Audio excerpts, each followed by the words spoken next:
Ano po ba ang mas mabigat na kasalanan? Ang magmiyaw o ang magnakaw? Ano ba ang mas mabigat na kasalanan? Ang mag-video at mag-selfie at mag-post ng pagkadismaya sa gobyerno, ang isang batang congressman? O ang ginawang sistematikong pagnanakaw sa gobyerno? O at pagsimot sa bilyon-bilyong piso sa kaban ng bayan sa pamamagitan ng mga ghost projects. Habang hindi man lang natin pinaglalaanan ng masusing atensyon ang mas mabigat na aligasyon, lumalabas na parang okay lang magnakaw sa Kongreso. Ito ang inuna ng Kongreso at parang lang walang mali sa ginagawa ng isa sa ating kasamahan at tayo mismo ay ngayon sumisira sa imahe ng Kongreso. Mahiya naman tayo. Hayaan natin ang mamamayan ng Dasmariñas ang humatol sa mga ginagawa ni Representative Barzaga. Kung saba ay karapat, dapat na maging kinatawan nila. Nakaukit sa Article 3, Section 4, under freedom of speech, na nagsasaad na no law shall be passed abridging the freedom of speech, of expression, and of the press. Without such clarity, how can he meaningfully defend himself before the entire House? Mr. Speaker, I move to recognize the Honorable Levy to explain the vote. Honorable Leandro Leviste is hereby recognized. Distinguished colleagues, ang boto ko ay no, hindi dahil perpekto si Congressman Barzaga, pero dahil questionable para sa akin na minadali natin itong desisyon dahil ngayong hapon lang natin nakuha ang committee report na ito at si Congressman Barzaga lang ang sinampahan ng kaso ng Committee on Ethics. Ang boto ko ay no, lalo na dahil inuuna natin ang kaso niya kaysa sa mga mas seryosong isyong kinakaharap ng isa sa mga kasamahan natin. Isang kapwa kong Batanggenyo na nandito ngayon na bumoto sa kaso ni Congressman Barzaga. Hindi ba nakakahiya maging miyembro ng Kongreso dahil parang naging normal na meron tayong isang kasamahan na inakusahan na nagbayad para sa mahigit 100 billion pesos ng mga kontrata sa DPWH? Para bang tinatanggap natin na normal lang magkaroon ng kasamahan na iniugnay sa pagnanakaw ng bilyong-bilyong piso na hindi iniimbestigahan na ng Committee on Ethics, Public Works o Infracom? Samantalang inuuna natin ang kaso ni Congressman Barzaga. Habang hindi man lang natin pinaglalaanan ng masusing atensyon ang mas mabigat na aligasyon, lumalabas na parang okay lang magnakaw sa Kongreso. Nakatala na sa kasaysayan na sa gitna ng matinding kontrobersiya sa korupsyon. Ito ang inuna ng Kongreso at parang lang walang mali sa ginagawa ng isa sa ating kasamahan at tayo mismo ay ngayon sumisira sa imahe ng Kongreso. Mahiya naman tayo. Majority Leader. Mr. Speaker, I'd like to recognize the Honorable Marcoleta for his explanation of his vote. Honorable Marcoleta is hereby recognized.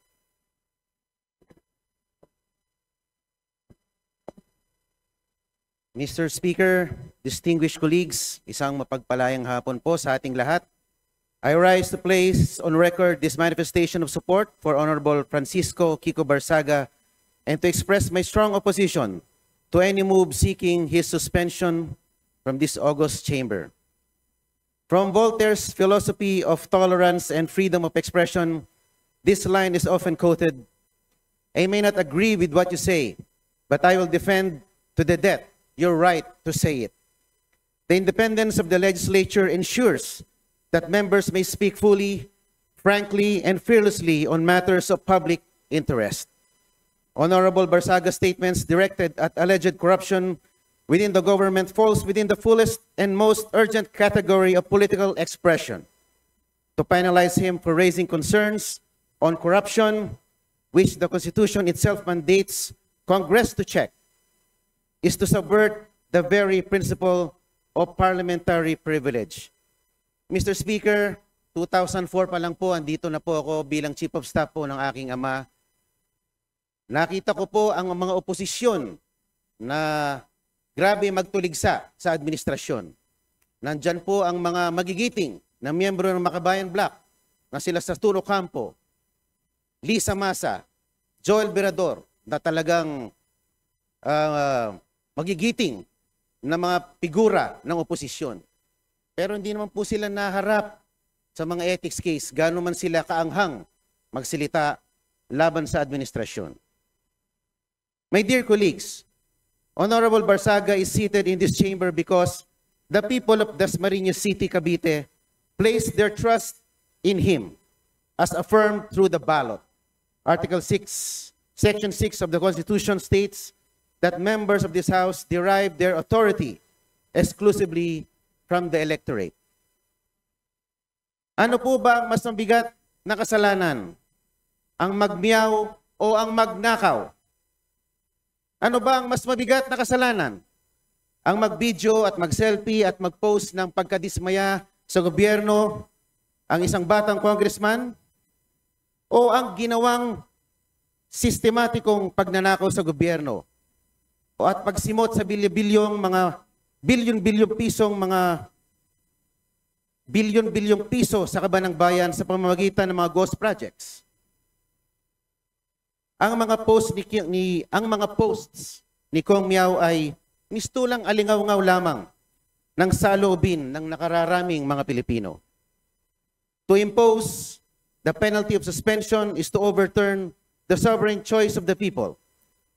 That remedy is reserved only for conduct so reprehensible and destructive of the institution that it overwhelms democratic legitimacy. No such circumstance exists here. Honorable Barsaga's only act was to express his views regarding corruption in government, a matter of public concern central to democratic oversight. Let not the House of Representatives be weaponized against its own members. Thank you very much, Mr. Speaker. Majority Leader. Mr. Speaker, we'd like to recognize the Honorable Congressman Nazal to give his explanation of his vote. Honorable San Fernando is hereby recognized. Thank you, Mr. Speaker. If we don't believe in freedom of expression for people we despise, we don't believe in it at all. This quote serves as the foundation of this representation's vote. Totoo na maraming nasabi, pinahayag, at ginawa ang kinatawang si Representative Barzaga na hindi aakma sa pamantayang inaasahan sa isang halal na opisyal. But this begs us to question what really is unethical behavior. While I agree that us lawmakers are held to a higher degree of ethics and decorum, such should not work as to stifle free speech and debate. Lawmakers must be free to say what we want, especially on issues involving national importance. Representative Barzaga's actions and words may not fit the usual mold of a traditional lawmaker. But who decides if the mold or what mold is correct? I understand these are difficult questions to answer, and I am unsure if there is any. But one thing I am sure of is that plundering the coffers of government through ghost infrastructure projects is what's unethical. The committee resolution sets a dangerous precedent. Ganito ho ba tayo kabalat sibuyas at allergic sa mga naiibang pananaw? Should our subjective judgments of Representative Barzaga's ethics supplant the will of the electorate? Hayaan natin ang mamamayan ng Dasmariñas ang humatol sa mga ginagawa ni Representative Barzaga. Kung saba ay karapat, dapat na maging kinatawan nila. My dear colleagues, let us not erode whatever little trust that the public has left for this House at a time where allegations of massive corruption has been plaguing our beloved institution. It is callousness to sanction one of its most vocal critics, however eccentric, uncouth, or unpalatable his mode of delivery may be. Hindi po sa pamamagitan ng aksyong ginawa natin kay Representative Barzaga mababawi ang kredibilidad ng ating institusyon. What we need is to bring the public's trust back in this House, and this representation firmly believe that this move will not help us to move in that direction. Yun lang ho, Mr. Speaker, marami hong salamat. Majority Leader. Mr. Speaker, I move to recognize the Honorable Bong Suntay. Honorable Bong Suntay is hereby recognized. Mr. Speaker, distinguished colleagues, ang boto ko ay nakaugat sa malinaw at tahasang proteksyon na ibinigay ng konstitusyon. Proteksyon na hindi natin maaaring baliwalain dahil lamang hindi natin nagustuhan ang pananalita ng isang kasapi. Ang boto ko ay nakaangkla sa pinakamamahal na kalayaan na pundasyon ng ating saligang batas. Nakaukit sa Article 3, Section 4, under freedom of speech, na nagsasaad na no law shall be passed abridging the freedom of speech, of expression, and of the press. Ito ang pundasyon ng lahat ng demokratikong lipunan. Its shield is broad and its protection is deep. It extends even to speech that is sharp, incendiary, or inflammatory. Constitutional protection is not limited to speech that is polite, convenient, or comfortable. This freedom is not ornamental. It is the lifeblood of a democratic discourse. The very air that allows truth to move, compete, and ultimately prevail in the marketplace of ideas. In every Congress, in every era, disagreements, mabigat man o masakit, ay mangyayari. But our duty is not to silence discomfort. Our duty is to allow debate to permit critique and to safeguard the right of each member to speak without fear that dissent itself becomes punishable. Totoo, the circumstances and expressions involved fall short of the quorum expected in this House. Hindi natin kinukonsinti ang pamamaraan o pagkasabi. Hindi natin tinatanggal ang bigat ng responsibilidad sa pagpili ng salita. Ngunit, falling short of decorum does not remove constitutional protection. The speech may be harsh. It may offend sensibilities. It may jar our sense of propriety. But as long as it remains within the realm of expression guarded by the Constitution, this chamber cannot treat protected speech as punishable misconduct. Democracy does not mature through silence or suppression. It goes through robust exchange, matinding banggaan ng pananaw o mga malalamang diskurso ng pag-iisip kung saan ang katotohanan ay siyang huling magtatagumpay. I cast a no vote because imposing sanction here creates a chilling effect. Not only on the member involved, but on all who depend on this chamber as a forum for candor, for courage, and confrontation when needed. Hindi ito ang panahon para paliitin ang espasyo ng pagsasalita. Ito ang panahon para palawakin, palakasin, at pangalagaan ito. Freedom of speech is not defended only when it is easy. It must be defended precisely when it is difficult, when the speech is unwelcome, unpopular, or uncomfortable. That is the true test of our commitment to constitutional principles. Thus, with earnest respect for this institution and with fidelity to the Constitution, I vote no, to uphold our most cherished freedom, to preserve the vibrancy of democratic debate, and to affirm the truth. The truth emerges only when ideas are allowed to contend openly and without fear. Maraming salamat po. Majority Leader.